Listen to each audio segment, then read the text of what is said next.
My name is Reed Calloway, and I am 38 years old. 15 years ago, my older brother told our father that I had been secretly negotiating to sell our family's company out from under him, behind his back, to a competitor, for a payout and a position at the buyer. That I had betrayed 3 generations of the Calloway name for personal gain. None of it was true. I had been meeting with finance people, yes, but to bring investment in, to save a company that was already quietly dying. And I had a presentation prepared to walk my father through every page of it. I never got to show him a single slide. Because that one story, told first and told with the wounded gravity of a loyal son protecting his father, cost me my entire family. They cast me out as the traitor, the one who tried to sell the legacy. They told everyone in our town that I had no loyalty, that I'd plotted to dismantle what my grandfather built. They were not at my graduate school commencement, not at the launch of the firm I would eventually help lead, not at my wedding. For 15 years, to the people who raised me, I was the son who tried to sell us out. And then, 6 weeks ago, a distressed company file landed on the conference table of the investment firm I now run in Charlotte. A company drowning in debt and looking for a buyer to save it from bankruptcy. And I opened the folder and read the name on the cover page. Calloway Furniture. The company I was exiled for supposedly trying to sell. My father's company. My grandfather's company. And the man who would decide, in that room, whether it lived or died. Whether the family legacy survived or was carved up and sold for parts, was the son they had thrown away for trying to sell it. Before we go any further, take a second and tap the like button and subscribe if this is the first time you have found your way here. Tell me in the comments which city you are listening from tonight, because I genuinely love knowing how far these stories travel. Now let me take you back to a furniture factory on the edge of a small town in the foothills of North Carolina, and to the old man who built it with his hands, and who was the only person in my family who ever looked at me and saw what I actually was. There were 2 sons in the Calloway family, and for most of my life, you only ever needed to be told about one of them. My brother, Wade, is 3 years older than me, and he came into this world already wearing the role he would play his whole life. He was the heir. From the time he could walk, he was the one our father took out to the factory floor on Saturday mornings, the one introduced to the buyers and the suppliers, the one whose future had a shape to it before he was old enough to ask whether he wanted that shape. He was big and easy and good with people, the kind of young man who could shake a hand and make a room feel handled. My father, Hollis Calloway, who ran Calloway Furniture, the company his own father had founded, valued exactly 2 things in a person: loyalty to the family name and the appearance of strength. Wade had both. Or, at least, he had the appearance of both, which, to my father, was the same thing. My mother, Evelyn, who had spent her whole marriage deferring to my father on every decision that mattered, had decided long before I was old enough to notice that the family already had its heir and did not require a second one to complicate the line of succession. I was the other one. The quiet one. The boy who, while Wade was out on the floor learning to be the future, would sit in the corner of the company's cramped little business office, where the books were kept, and watch the numbers. Because the numbers were where the truth was. My brother could charm a buyer, and my father could project strength across a negotiating table. But neither of them could read a balance sheet to save their lives. And even as a boy, I could see, in the columns and the margins, things they could not see standing on the factory floor. I could see that the company my father thought was thriving was in fact very slowly bleeding. I could see it in the inventory that was not turning, in the receivables that were aging, in the way the debt crept up a little each year while everyone celebrated the top-line revenue. I did not have the words for it yet, at 12, at 14. But I had the eye. And there was one person in my family who knew I had it. My grandfather, Amos Calloway, the man who had started the whole thing in a rented shed after the war with a bandsaw and a debt he was terrified of, and built it, board by board, into the largest employer in our town. By the time I was a boy, he was old, mostly retired, my father running the company in his place, and he would come into the office on slow afternoons and sit with me. And he was the first adult in my life who looked at me when I talked and answered as though my questions had weight. He used to let me ask him anything about the business, and he used to say a thing to me over and over that I did not fully understand until I was a grown man. He would tap the ledger with one thick finger and he would say, "The factory floor is loud, Reed. All that noise, all that motion. It looks like the truth, but it isn't. The truth is in here, in the quiet numbers. And the numbers don't care how loud the floor gets. Loud money is fast money, and fast money is dumb money. The patient money is the only money that ever learns what a thing is really worth." I have thought about that more than almost anything anyone has ever said to me. There is one memory I keep returning to, because it tells you the whole shape of my childhood in about 2 minutes. When I was 14, I found an error in the company's books. I was sitting in the office one afternoon, doing what I always did, reading the columns the way other kids read comic books, and I found that the company had been double paying a freight invoice for almost 2 years. The same shipment billed by 2 different carriers, a clerical thing nobody had caught, and it added up to a real number. Tens of thousands of dollars over those 2 years. I was so proud. I wrote it all up, neat as I could, and I brought it to my father in his office, this 14-year-old kid with a yellow legal pad full of figures. And my father looked at it for about 10 seconds, and he said, "Don't go poking around in the office, Reed. You'll just confuse yourself. Leave the business to people who understand it." And he turned back to whatever he was doing. The next week, I heard him at dinner telling my mother that the bookkeeper had caught a freight error and saved the company a nice piece of change, and how lucky they were to have good people. He had given my number to someone else without even knowing he was doing it, because the idea that his quiet younger son had found it was not a story that fit the family. I never corrected him. I learned that week something I would spend the next 20 years confirming. In my family, being right was not enough. Being right while being the wrong son was almost an offense. But my grandfather knew. Amos had been there that afternoon, in the corner, and he had watched me bring the legal pad to my father, and he had watched my father wave it away. And afterward, he took me out to the diner across from the plant and bought me a piece of pie. And he said, "You found that, not the bookkeeper. You. I want you to remember that, because your daddy's never going to say it. You've got the thing that can't be taught. You can see what something's worth.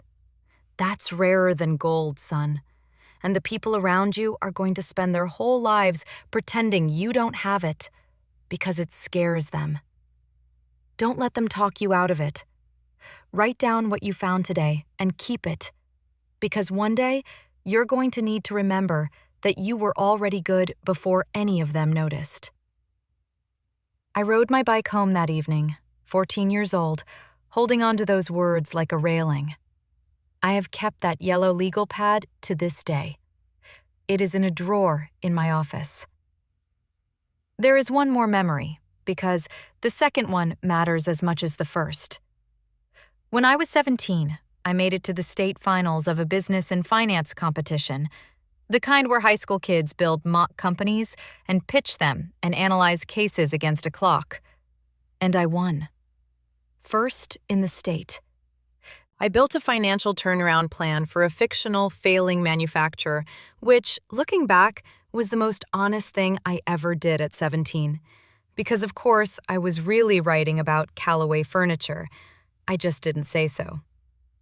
The awards were on a Saturday afternoon, 2 hours away in Raleigh, and that same Saturday, my brother Wade was being honored at the regional furniture market as a young up-and-comer in the family trade, and my parents drove the other direction to be there for him. My grandfather, 81 years old by then and not driving anymore, hired a car and rode the 2 hours to Raleigh and sat in the front row of that competition hall. And when they called my name, he stood up out of his seat with his cane and clapped harder than anyone in the building. Afterward, he made me explain my entire turnaround plan to him, every assumption, and at the end, he held my face in his 2 big rough hands and said, "You're going to do this for real someday. Not the toy version, the real version. And when you do, you remember. The loud ones never see it coming because they're too busy being loud. The market's loud, Reed. The truth is quiet. But the truth is the only thing that ever gets repriced correctly. You just have to wait for the market to catch up." I rode home that night with a trophy in my lap, and at dinner my father asked how it went without looking up. And I said I'd won the state, and he said, "That's nice, Reed. Did you hear your brother got a write-up in the trade paper?" Nobody asked what my plan had been. The trophy went in a drawer next to the legal pad. That was the end of any conversation my family ever had about the state finals. I have thought about that for a very long time. I told myself all through high school that I did not need their attention, that I had bigger plans than they could see. And I had my grandfather, which was more than enough. I went to college, I studied finance, and I came home because, despite everything, I loved that company. I loved the smell of the wood and the sound of the floor and the 200 people in our town whose livelihoods depended on it, half of whom had known me since I was born. I came home at 22 to work in the family business. And I had a plan, a real plan. The grown-up version of the one I'd built at 17, because I had spent 4 years learning to read what I'd only been able to feel as a boy, and what I read in Calloway Furniture's numbers frightened me. The company was dying, slowly, quietly, the way the patient ones die. The debt creeping, the margins thinning, the world changing around an old company that refused to change with it. And I knew, the way my grandfather had taught me to know, that there was still time to save it, but not much. And that saving it would require money the family did not have, which meant bringing in outside investment and modernizing and changing some of the old ways my father held sacred. So I did what I thought a loyal son was supposed to do. I went out and I started building the case. I met with investors. I met with finance people who specialized in keeping good old companies alive. I built a presentation, a real one, a plan to bring in patient capital, retool the plant, and grow the company into the next generation instead of letting it quietly bleed out. I built it for my father. I was going to walk him through every page. And then came the day everything ended.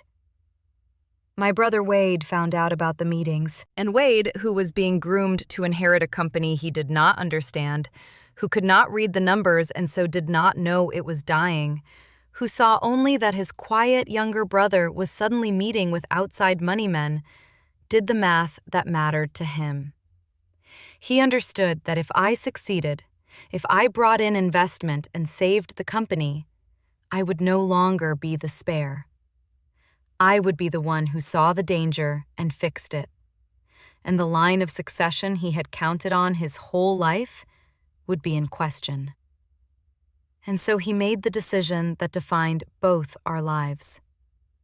Before I could present a single page to my father, Wade went to him, and he told him, gravely, sorrowfully, as the loyal elder son, that he had discovered something terrible. That his brother Reed had been meeting in secret with a competitor and with private equity, behind the family's back, arranging to sell the company out from under our father for a payout and a position at the buyer. That I had been planning to dismantle 3 generations of the Calloway name for my own gain. And he looked at me with an expression I have never been able to forget, pleading and triumphant at the same time. And our father turned and looked at me with a face that had already decided. I tried to tell the truth. I said the meetings were to bring investment in, not to sell out, that I had a presentation prepared for him, that I was trying to save the company, that everything I had done openly with the intention of bringing it to him. I said, "Here, look, let me show you the plan." But I was 23, and I was the quiet one, the one who poked around in the office, and Wade was the heir. And a son meeting secretly with money men was a story that already fit everything my father feared in a changing world. And so my truth came out of me sounding exactly like what a guilty man sounds like a cover story, like a traitor caught who suddenly has a noble explanation. And my father, who valued loyalty to the legacy above all things on this earth, and who had already, decades before, chosen which son would carry it, did the easy thing. He believed the son he had already chosen. Here is the part that made it airtight, the same shape every one of these family lies seems to take. I had, in fact, been meeting with outside finance people. That part was true and undeniable. I could not prove the content of those meetings to my father's satisfaction in the heat of that moment, because the proof was in documents and projections and a presentation he refused to even look at. And refusing to look at the evidence is, I have learned, the most powerful thing a person who has already decided can do. The story Wade told was simple, and it confirmed my father's deepest fear. And the truth I told was complicated, and required him to admit he'd misread his own sons for 20 years. He chose the simple story. He told me to clear out my desk, and he turned the one true fact that I had met with investors into the proof of my guilt. He said it to my face, the last real conversation we had for 15 years. He said, "You went behind my back to money men to sell what my father built. There is no version of that I will ever forgive. A man who would sell out his own family will sell out anyone. Get out of my company and out of my house." The meetings I had taken to save the company became the evidence that I had tried to destroy it. He tried to sell us out. That was the story. For 15 years, that was the story. But I had one thing, because I am the kind of man who keeps records, who was taught by an old man tapping a ledger that the truth lives in the quiet documents. I had every email I had exchanged with those investors, every one of which made it plain that I was seeking growth capital to save and expand the company, not a buyer to sell it. I had the full presentation, the one I had built for my father, titled on its cover, "A Plan to Keep Calloway Furniture in the Family for the Next 50 Years." I had the meeting notes, the projections, all of it. The proof that I had been trying to save the company sat in a banker's box that I carried out of that office on the worst day of my life, and I kept it, every page, for 15 years. Because some part of me knew the way my grandfather had taught me to know, that the truth gets repriced correctly eventually. You just have to wait for the market to catch up. They cast me out completely. My father told me to be gone. My mother would not meet my eyes. Wade, the brother whose lie had just ended my life in the family, shook my hand goodbye in front of our parents and pulled me into a hug and murmured so only I could hear, "Nothing personal, little brother. It was always going to be me. You just made it easy." And then he stepped back and shook his head sadly for the audience. The relatives heard Wade's version, the version where I was the disloyal one who tried to sell the family birthright.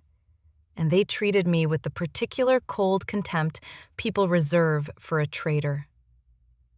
I left town at 23 with a banker's box and a duffel bag and a reputation, in our little world, as the Calloway who tried to sell out his own father.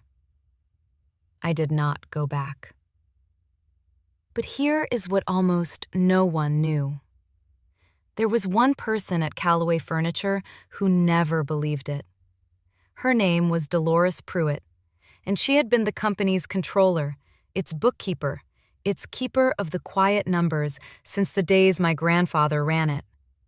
Miss Dolores had taught me to read a ledger when I was a boy, sitting in that corner of the office, and Miss Dolores knew, better than anyone alive, what the company's numbers actually said, which meant she knew the company was dying, which meant she knew that a young man trying to bring in investment was trying to save it, not sell it. She had seen my presentation. She had helped me pull some of the figures, and when my father cast me out, Dolores Pruitt did the bravest thing anyone in that story did. She went to my father, this woman in her 60s who had given her whole life to the company, and she told him, to his face, that he was wrong. That I had been trying to save Calloway Furniture, and that anyone who could read the books would know it, and that if he threw me out, he was throwing out the only person in the family who understood what was happening to the company he loved. And my father, Dolores told me years later, looked at her and said that her job was to keep the books, not to have opinions about his sons, and that if she ever raised it again, she could find work elsewhere. So she kept the books, but she also, quietly, without telling anyone, made copies. She copied the freight error I'd found at 14. She copied the presentation. She copied the emails she had access to. She kept a folder for 15 years in a drawer at her house because she said she could not abide a lie just sitting there unanswered. And she figured that someday somebody would want the truth, and she intended to have it ready. Dolores Pruitt was, for those years, the closest thing I had to family in that town. The one person who had seen the truth and refused to let it be erased. She used to call me on the phone, in secret, the way you call someone you are not supposed to be speaking to, just to tell me she still knew what was what. I put myself through graduate school on loans, an MBA at a school no one in my family thought I deserved, and then I went to work in the only world that had ever made sense to me. The world of money, of value, of figuring out what a thing is actually worth. And there I found the man who would become the closest thing to a father I had left. His name was Saul Mercer. He was 66 when I met him, a self-made turnaround investor, a man who had spent 40 years buying broken companies that everyone else had written off and figuring out which ones were actually dying and which ones were merely misunderstood, undervalued, mispriced by a loud and impatient market. He interviewed me for a junior position, and he had heard, somehow, the rumor about the Calloway boy who tried to sell out his family. And at the end of the interview, he leaned back and said, "I hear you tried to sell your daddy's company behind his back." And I, who was 26 and tired and done apologizing, said, "No, sir. I tried to save it. and bringing in capital to save a dying company is the whole of what your firm does. So either that makes me qualified, or it makes you a traitor too." There was a long silence, and then Saul Mercer laughed, a real laugh, and he said, "Son, the difference between selling out a company and saving a company is whether you understand what it's worth. Everybody who doesn't understand value calls the second thing the first thing. You're hired." Saul became my mentor, my reference, and on more occasions than I can count, the only adult I trusted enough to call when something cracked. He used to say, in the language of our trade, the same thing my grandfather had said in the language of his. He used to say, "The market's a voting machine in the short run and a weighing machine in the long run. The voting is loud and stupid. The weighing is quiet and correct. Be the weighing machine. Wait for the votes to stop mattering." He did not know he was quoting my grandfather. I never told him. It would have undone me. There was a woman who chose me. Her name is Maya, and she is a labor and delivery nurse, a person whose entire job is to be calm and competent at the most frightening moment of a stranger's life. Which is to say, she is, in her own way, exactly what my grandfather and Saul Mercer both were: a quiet hand in a loud room. We met because her car broke down outside the building where I worked, and I was the only one in the lobby who knew how to use jumper cables. And over the hood of her car, she told me she was coming off a double shift, and I told her I was coming off a deal that had nearly killed me, and we agreed to be tired together over dinner. I told her my entire story on the third date: the company, the lie, the family, my grandfather, all of it. And she listened all the way through without interrupting once. She did not look at me with pity, and she did not look away. When I was done, she set down her glass and said only, "Your family chose the story that let them keep the version of you they'd already decided on." The good news is, the people who actually do the math choose the true one. I'm a math person. I'm choosing the true one.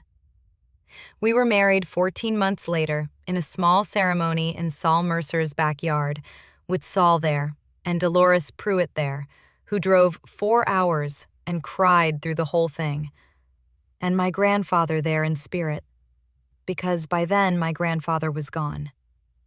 My parents and my brother were not there. There was no point in inviting them.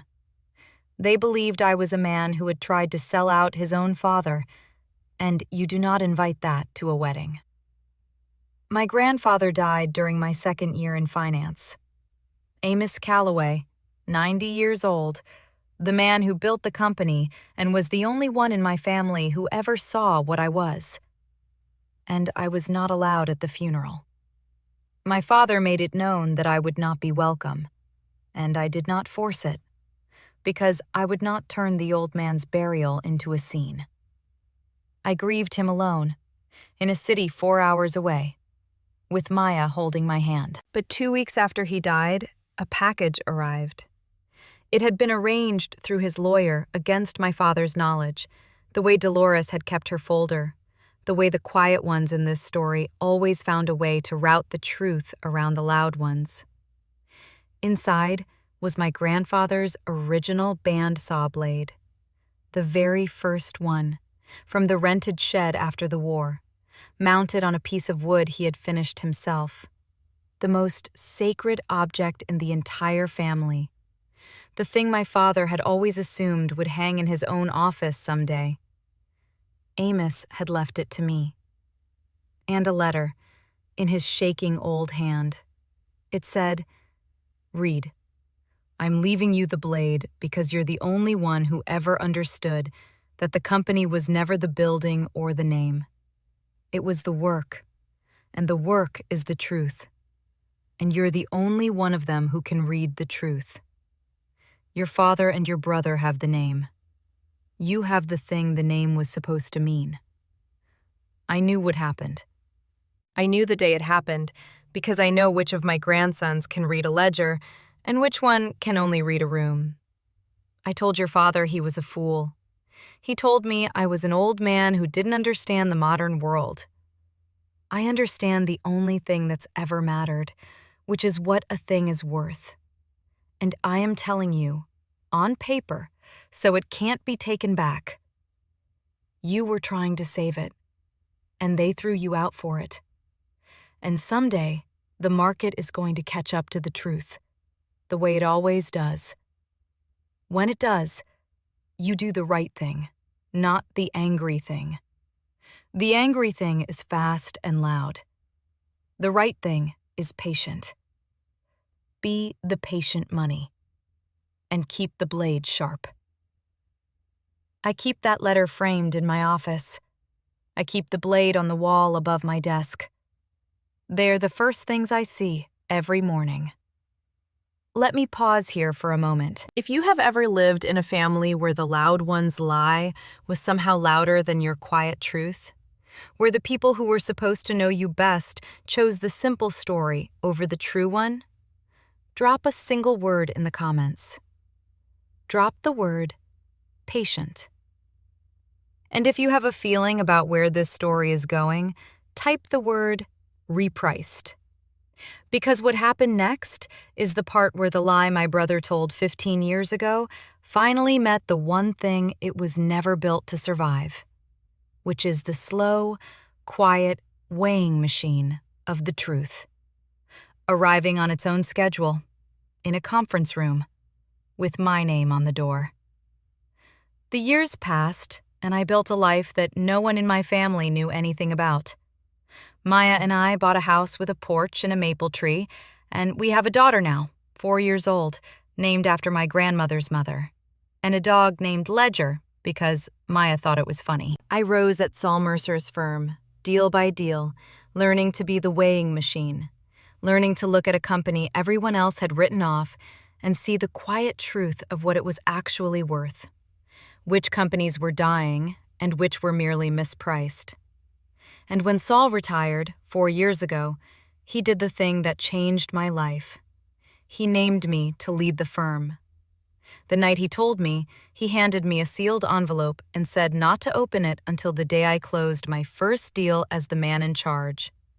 And I put it in a drawer and did not open it for almost a year. When I finally did, the day after I closed that first deal, it contained a single sheet of his blocky handwriting. It said, "Reed, the day I hired you, you told me the difference between selling out a company and saving one is whether you understand what it's worth. I have spent 4 decades trying to teach people that, and I never heard anyone say it better than a tired 26-year-old in my office with a chip on his shoulder. You were always going to run this place. Some of us could see what you were worth long before the market caught up. Now go be the weighing machine." I do not entirely know everything that man meant by everything he said, but I have decided it means whatever I need it to mean on a given day. Now I have to tell you how the file came to my desk, because the way it happened is the kind of thing that makes a story like this feel arranged by something larger than chance, and I have stopped trying to explain it.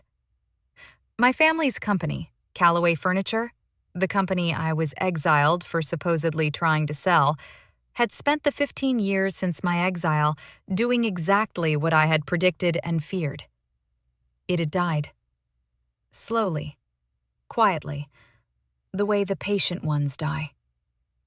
My father had handed it to Wade, as everyone always knew he would, and Wade had run it the only way Wade knew how to run anything, on charm and appearance and the loud confidence of a man who could not read the quiet numbers. He had refused to modernize, because modernizing was the thing his traitor brother had wanted to do. He had taken on debt to paper over the bleeding. He had, in the end, the bitter irony of which I could barely stand to look at, quietly explored selling the company himself, in real secret, for real personal gain. The exact thing he had accused me of, except that by then, there was almost nothing left to sell. And now, 15 years on, Calloway Furniture was on the edge of bankruptcy. Drowning in debt it could not service, 200 jobs in our little town hanging by a thread, and the bank had finally lost patience. The company needed a buyer, an investor, a rescuer with deep pockets and a turnaround plan. Somebody who could see whether there was still anything worth saving inside it. And the bankers running the process did what bankers do. They shopped it to the firms that specialize in distressed companies. One of those firms was mine. I found out the way I find out everything, which is from the deal team. Every Monday, my team brings me the new opportunities, the distressed and dying companies that have come across our desk, and we go through them, and we decide which ones are merely mispriced and which ones are truly dead. And on a Monday morning, 6 weeks ago, the head of my deal team, a sharp young analyst named Aisha who misses nothing, set a folder in front of me and started down her summary. And she said, "This one's a regional furniture manufacturer in the foothills, third-generation family business, badly overlevered, near insolvency. But the underlying brand and the manufacturing footprint might still have value if the debt gets restructured. The family's desperate. They've been turned down by 3 other firms. The company's called Calloway Furniture." I did not move for a moment. I looked up at the window of my office, at the blinds across it, and I counted the slats, 6 of them in the band of light, for what was probably no more than 2 seconds and felt like a full minute. I have learned to do this on the rare occasions when something in my chest threatens to interrupt my judgment. I counted the slats. I waited until they were only slats again. And then I did the thing I have spent 15 years training myself to do. The thing my grandfather and Saul Mercer both taught me, which is to disclose the truth even when it costs you, especially when it costs you. I called my partners into the room and I told them. I said, "I need to put something on the record before this goes 1 inch further. This company, Calloway Furniture, is my family's company. My father runs it, or my brother does now. I haven't spoken to any of them in 15 years. There is a long and ugly story, and you don't need all of it, but you need to know that I have a profound personal conflict here, and I am not going to pretend otherwise. So here is what we are going to do. I am going to recuse myself from the investment committee vote on this deal. I will not cast a vote on whether we do it. That decision belongs to the rest of you, made on the numbers, the way every decision in this firm gets made. But I am going to tell you something else, too, and you can weigh it however you want. I know this company better than any investor on earth could possibly know it. I grew up reading its books. I know where the value is buried in it, and I know where the bodies are buried in it. And I know the town it sits in, and I know the 200 people whose jobs are on the line. If we do this deal, I am the only person who can do it right, which in this case means saving it instead of stripping it. So I'm conflicted, and I'm recusing from the vote. And I'm also telling you, I want to lead it if you decide to proceed. You sort out whether those 2 things can both be true. I trust you to. My partners, who have known me long enough to know that I do not say things lightly, were quiet for a moment. And then the senior of them, a woman named Priya, who has been with the firm longer than I have, said, "We'll vote it on the merits without you in the room.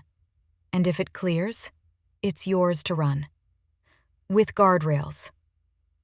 She did not say another word about it. She is one of the people the world does not give nearly enough credit to. They voted it on the numbers.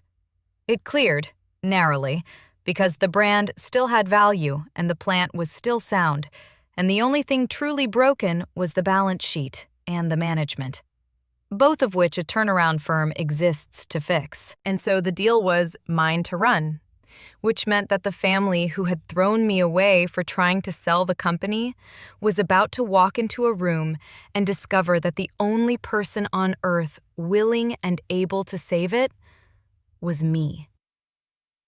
I want you to understand what I felt in the weeks of due diligence that followed as I pored over the books of my grandfather's company for the first time in 15 years. I did not feel triumphant. I want to be honest about that, because I had imagined this moment in some form for a decade and a half, and the reality was quieter and stranger and sadder than the fantasy. What I felt, more than anything, was grief, because the numbers told me exactly what I had predicted at 23. The company had been dying the slow, patient death I had warned about, and everything I had wanted to do to save it then, the very things I was exiled for proposing, were the same things it needed now, 15 years later, except that 15 years of Wade's mismanagement had brought it to the edge of the grave instead of merely the edge of trouble. I sat with my grandfather's company's wounds spread across my table, and I read, in the quiet numbers, the entire story of what loyalty to a lie had cost. 200 people in our town were about to lose their jobs because my father had chosen the loud sun over the quiet truth 15 years ago. The market had, at last, repriced everything correctly. It always does. You just have to wait, and the waiting is terrible.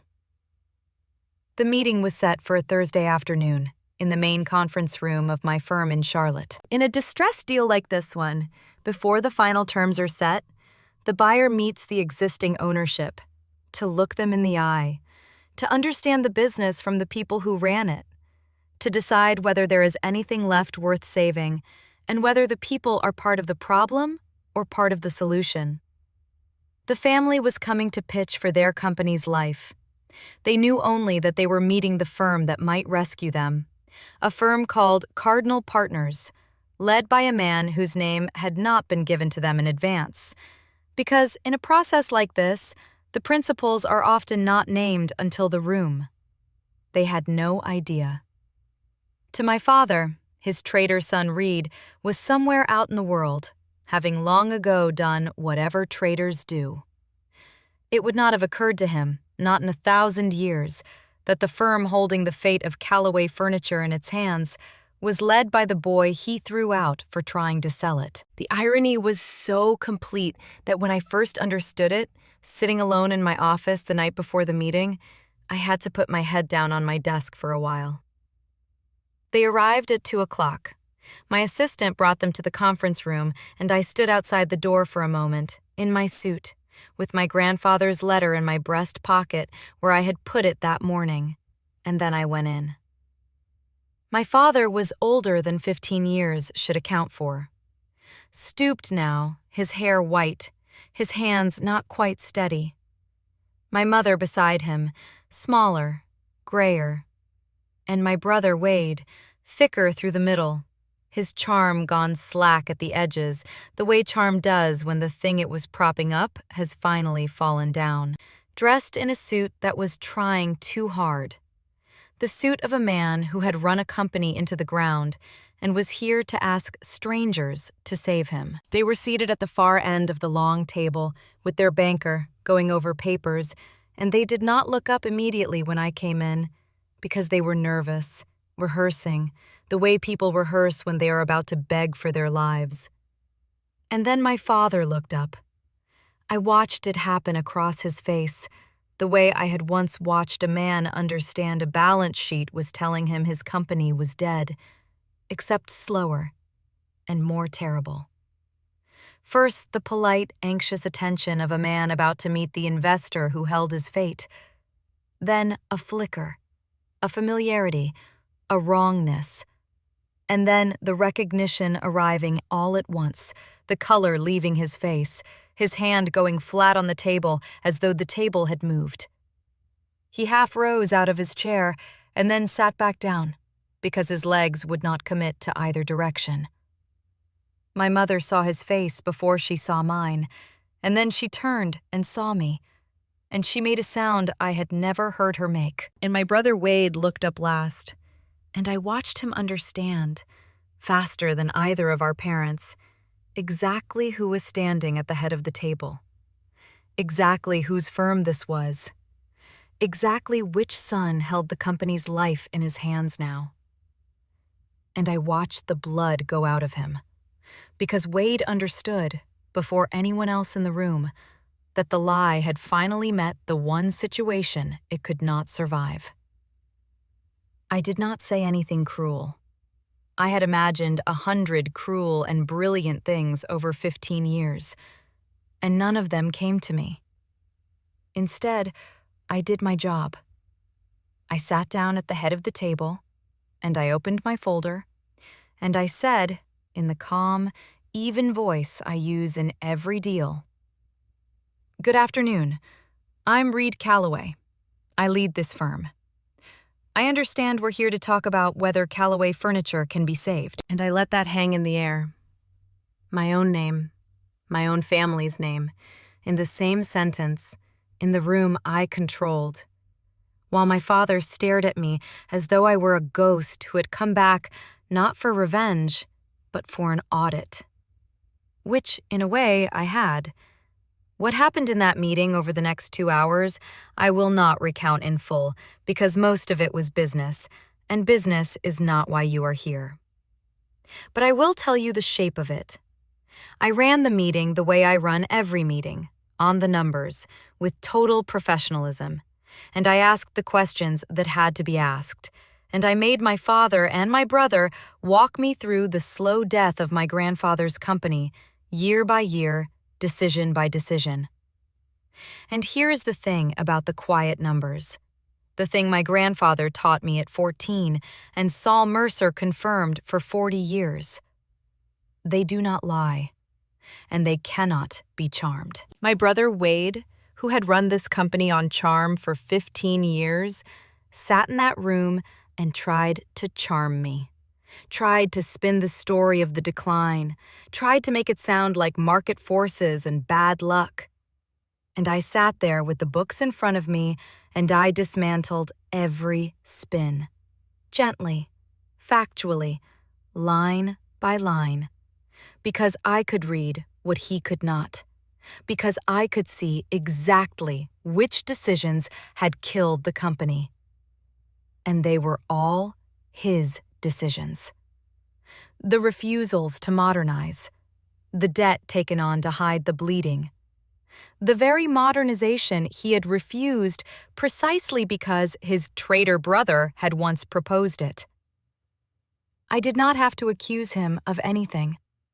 I just had to ask him to explain the numbers, and the numbers told the whole story, to everyone in that room, including my father, who sat and listened to his quiet son read the autopsy of the company aloud, in a language his loud son had never been able to speak.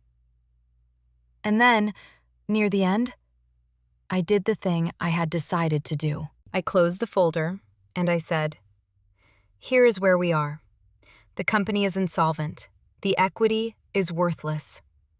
In a normal process, my firm would buy the debt, take the company through a restructuring, strip it of everything that isn't profitable, lay off whoever needs to be laid off to make the numbers work, and either flip it or shut it down. That is what every other firm you pitched would do, and it's why they passed, because the easy version of this deal isn't worth their time."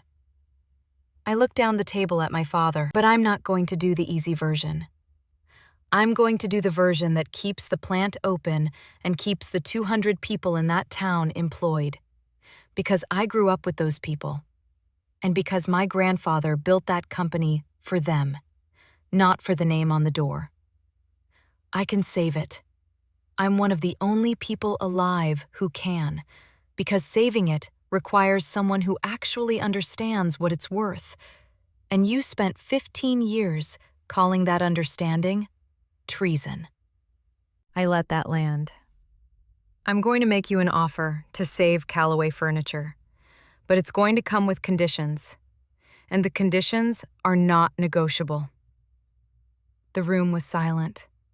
My father's eyes were wet. He had not said a real word in 20 minutes. And I laid out the conditions, the ones I had spent 2 weeks deciding on, the ones I had checked against my grandfather's letter, the right thing, and not the angry thing. I said, Condition 1. My brother Wade is done. He is removed from any role in this company, effective at closing, with no severance beyond what the law requires, because a man does not get a golden parachute for flying the plane into the ground. That's not revenge. That's just the most basic rule of every turnaround there is. You do not leave the person who broke it in charge of fixing it. I said, Condition 2. Dolores Pruitt, your controller, the woman who has kept the quiet truth of this company for 40 years and who tried to tell you all the truth about me 15 years ago and got threatened with her job for it, gets a place of honor in the new structure, a real role, real authority, and a real raise for the rest of her career, because she is the only person in that building besides me who can read what the company is actually worth, and because loyalty to the truth, the real kind, the unrewarded kind, should cost something less than it has cost her. I said, Condition 3. The 200 jobs are protected through the restructuring to the maximum extent the numbers allow, and I will personally take a smaller return to make that math work, because some things are worth more than the return. And an old man with a bandsaw taught me that before any of you ever did. And then I looked at my father, and I said the last one, the one that was not about business at all. I said, Condition 4, and this one is between you and me, and it is the only one that has nothing to do with money. You are going to tell the truth. Not to me. I don't need it from you.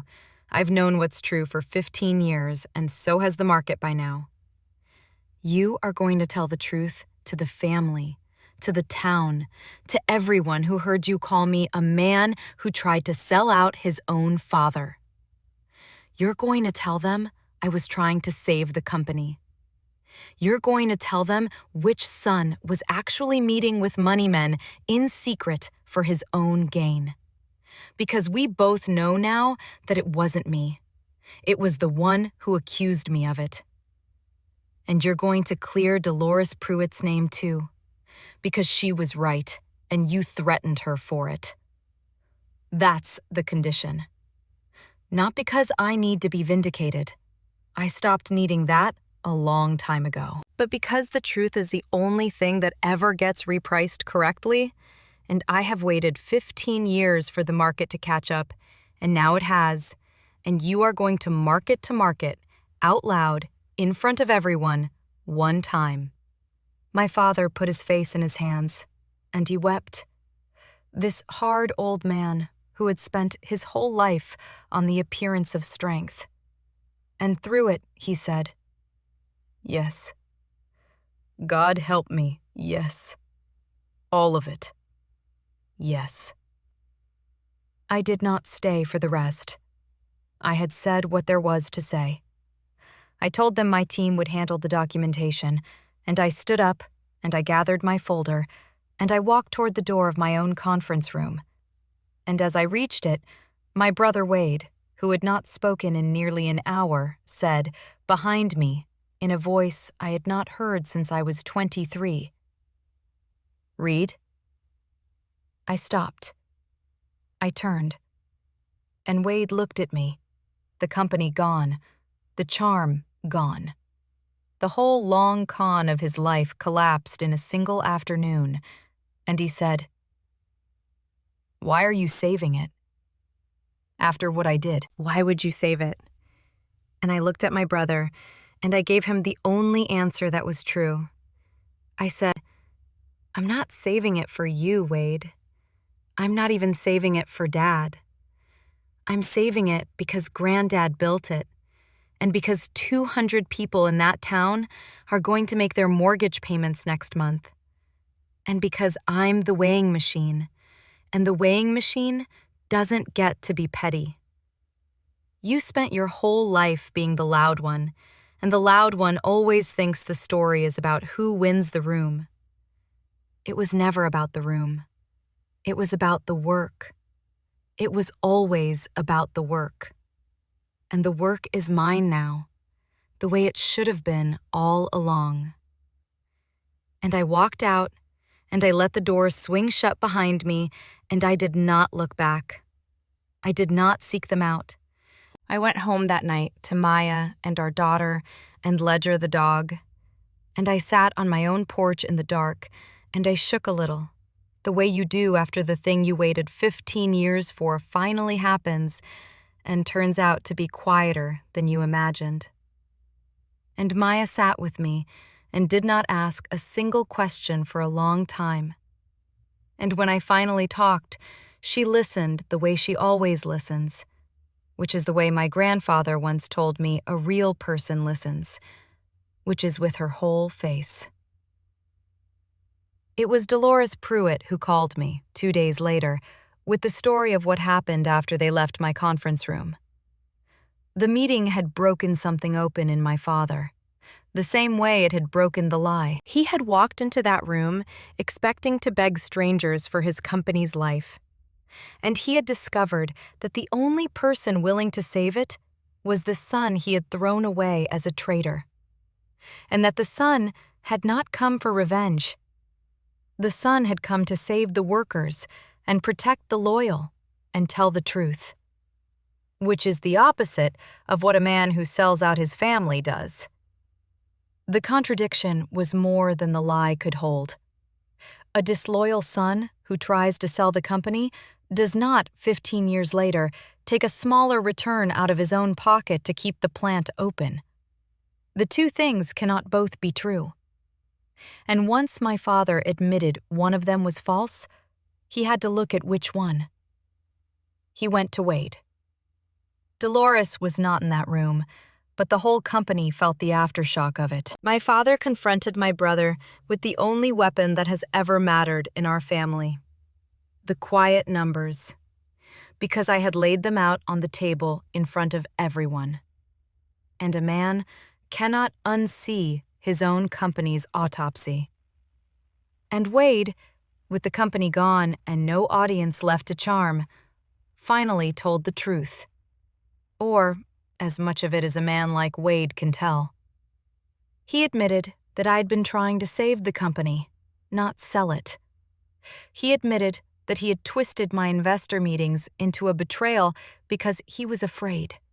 Because if I saved the company, I would no longer be the spare, and he would no longer be the certain heir. And he admitted the thing that was the bitterest of all, that in the last few years, with the company dying around him, he himself had quietly tried to find a buyer, in real secret, for a real personal payout. The exact crime he had accused me of 15 years before. He had projected his own betrayal onto me before he had even committed it, and then committed it himself once he had me out of the way. My father, Dolores said, did not yell. He just sat down across from his older son, the chosen one, the heir, and he said, "I gave you everything. I gave you the company, the name, the future. I threw away your brother to give it all to you, and you sold the company anyway, the way you said he would, and you ran it into the ground first. And the one I called the traitor is the one trying to save it." And Wade, who had no charm left to deploy, said only, "I know. I've always known. I just needed it to be him instead of me. It was always easier when it was him." That was the whole answer. There was no second sentence. He had let the lie stand for 15 years because the alternative was admitting that the brother he had buried was the better man, the loyal one, the one who could actually see what things were worth, and that he had destroyed him out of fear of exactly that. He had been right that our father would believe the loud son over the quiet one. He had been right for 15 years. He stopped being right the afternoon the market repriced everything, in a conference room with the books on the table. I let a month go by. The deal closed, the restructuring began. Wade was gone, with nothing. Dolores Pruitt was installed as the new chief financial officer of Calloway Furniture at an age when most people retire, and she told me on the phone that she cried when I called to offer it, and that she had kept her folder of evidence in a drawer for 15 years, just waiting for the day the truth would be wanted, and that she could finally throw it away now. And I told her not to throw it away, to frame it, because it was the proof that one person in that building had refused to let a lie just sit there unanswered, and that was worth keeping. And the 200 jobs held, and the plant stayed open. My grandfather's company would live, modernized at last, 50 years late and almost too late, but living, the way I had wanted to make it live when I was 23, with a presentation no one would look at. And then, when I was ready, on my own schedule, I asked Dolores to arrange a single meeting. Not with Wade. I had nothing to say to my brother that the books had not already said better than I ever could. I asked to meet my father. We met not in my conference room and not in a diner, but at the plant, in the old business office where I had sat as a boy reading the columns, where Miss Dolores had taught me to read a ledger, where I had once brought a yellow legal pad to my father and been waved away. I told Dolores the meeting would last 1 hour, and that I would have my own counsel present in the next room, because that was a condition I needed for myself, not a punishment for my father. He agreed to all of it, without a word. He was waiting in the old office when I came in, and he stood up when he saw me, all the way up this time, and then did not seem to know what to do with his hands, the way men of his generation do not, when they have lost something and cannot find the place to set it down. I sat down at the old desk. I did not say anything for a moment. The office smelled exactly the way it had when I was a boy, of wood dust and old paper, and it nearly took my legs out from under me. He did not perform. That was the first thing I noticed, and it was the thing that told me something had genuinely changed, because Calloways perform. It is the family trade as much as furniture is. And he did not. He looked at me for a long moment, and then he said, "Reed, I'm not going to ask you to forgive me. I gave that up the day I told you to get out of this office. I just need to say some things to your face, one time, and then you can do whatever you want with them." I waited. He said, "You were trying to save the company. I know that now." I think, if I'm honest, I knew it then, somewhere underneath, because Dolores told me to my face, and your grandfather told me to my face, and I threatened her job, and I called him an old fool, and you do not threaten and insult the two people who know the books better than anyone alive, unless some part of you is afraid they're right. I was afraid they were right. Because if you were right, it meant I had built my whole life around the wrong son, and I could not afford for that to be true. So I chose the story that let me keep believing I'd chosen well. His voice did the thing voices do when they are held together by a single fraying thread. And then 15 years went by, and I handed everything to Wade, the way I always meant to. And I watched him do the exact thing I threw you out for. And I told myself it was bad luck. And then the company was dying, and I had to go beg strangers to save it. And the stranger turned out to be you, the traitor. And you didn't strip it, and you didn't shut it down, and you didn't take your revenge. You took less money to keep the lights on for the people in this town. That is not what a man who sells out his family does. That is what your grandfather would have done. That is what I should have raised you to think I'd do." He put his hand over his eyes. "I threw away the only one of my sons who turned out to be me.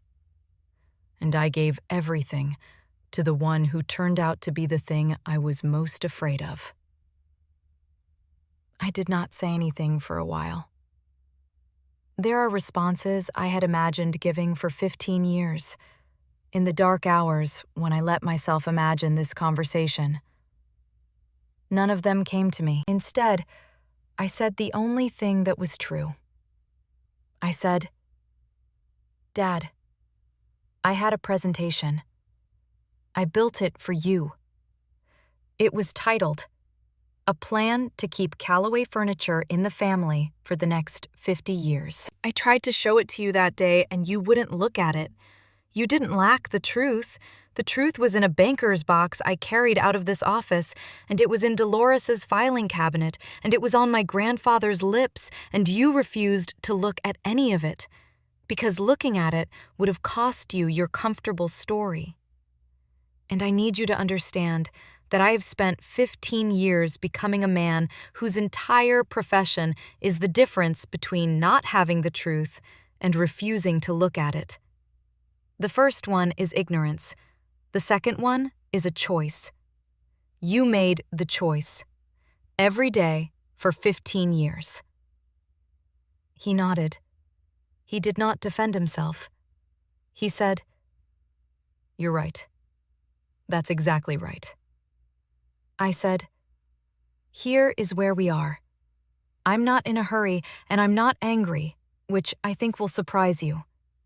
The company is going to live because that's the right thing, and because Granddad built it, and not because of you. And you need to be clear about that. You'll keep a small ceremonial role if you want one, an emeritus thing, because the town would be confused otherwise. But you don't run it, and you don't decide anything. Reed Calloway is the name that controls Calloway Furniture now, the way it probably should have been all along. And you're going to have to make your peace with which Reed Calloway that is."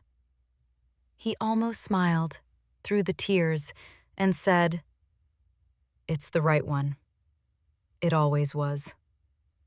I said, "As for you and me, the door isn't closed, but it isn't open either, not yet. You don't get to walk through it just because the market finally proved you wrong. You walk through it the way everyone walks through a door I control, which is by knocking and waiting and letting me decide, on my schedule, not yours. I have a daughter you've never met. Maybe someday you'll meet her, but she is going to grow up knowing she's worth something before anyone notices, the way I had to learn it from an old man in a diner. And I am never going to let her sit in a drawer the way you left me. So if you're ever in her life, that's the only rule, and it is not negotiable." He said, "I understand. That's more than I have any right to." I stood up. I straightened the old desk because some habits do not leave you. The same habit that had filled a banker's box and saved my life. And my father, before I left, reached into a worn leather case he had brought, and he took out something and set it on the desk, and I saw what it was, and I had to sit back down. It was the presentation. My presentation. The one I had built at 23 to save the company. The one he had refused to look at. The one Wade had twisted into treason. He had kept it. 15 years. He said, "I never threw it out. I told myself I kept it as evidence, in case you ever came back with a lawyer." But that was a lie, too. I think I kept it because somewhere I knew it was the truth, and I couldn't look at it and I couldn't burn it. I read it last week, for the first time, 15 years late. He pushed it across the desk to me. You were right about all of it. Every page. I should have let you present this in front of the whole company the day you built it. I'm asking you now, whenever you're ready. I would like to sit down and let my son show me the plan he built to save us. And this time, I'm going to look at every page. It is autumn now, the foothills going gold and rust the way they do.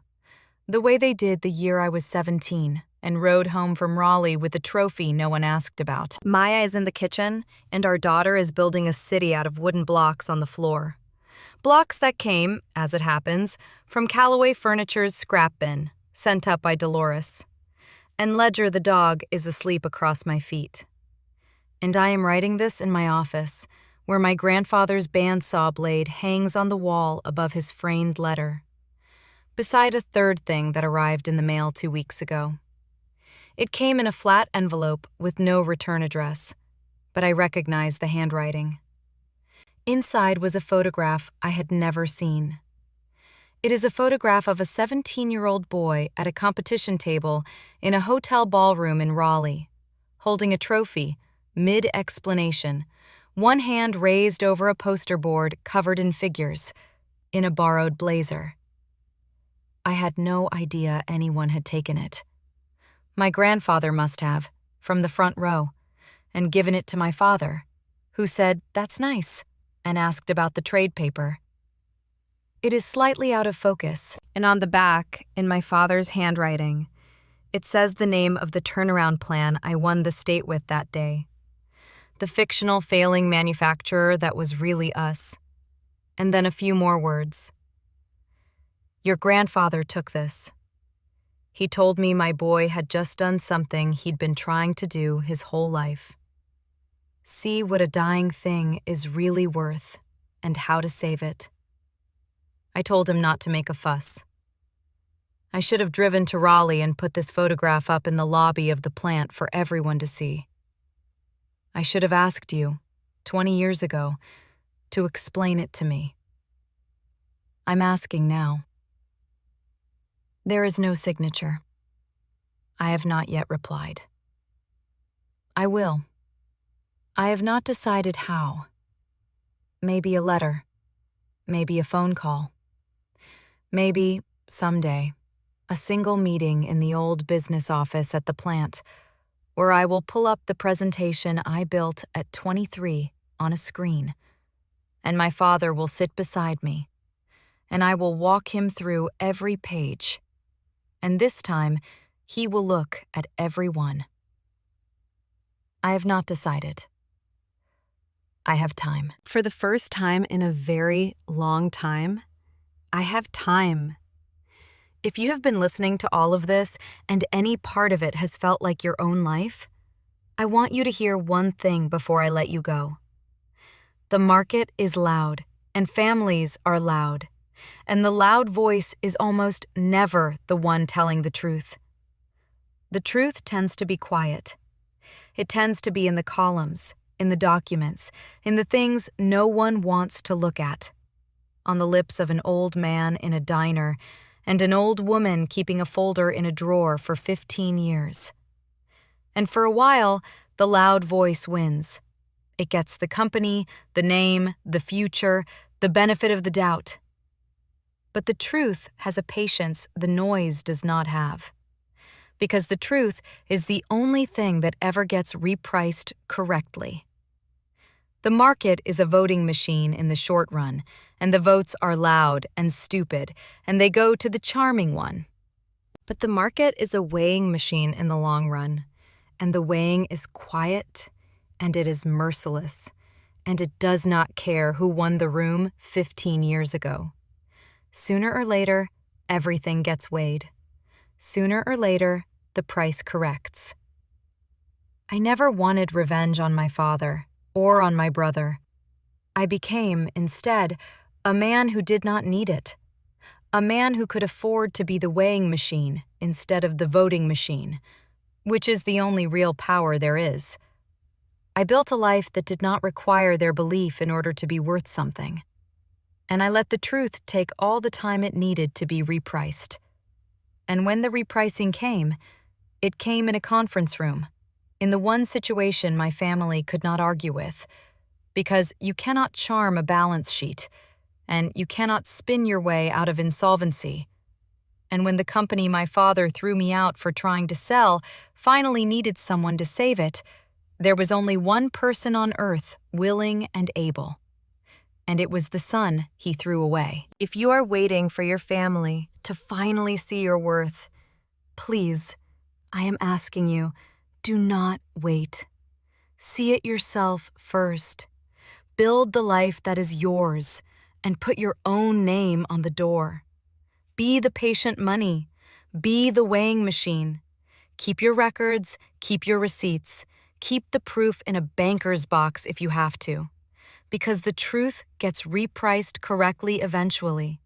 And when it does, you want to have the documents ready. And do not spend your years on the angry thing. Because the angry thing is fast and loud, and it makes you into the very people who hurt you. Do the right thing, the patient thing, the thing the old man with the bandsaw would have done.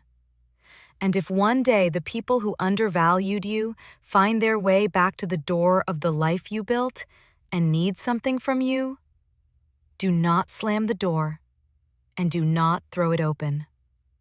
Stand in it. Read them the way you read a balance sheet, and then decide what they're worth and what you're willing to give.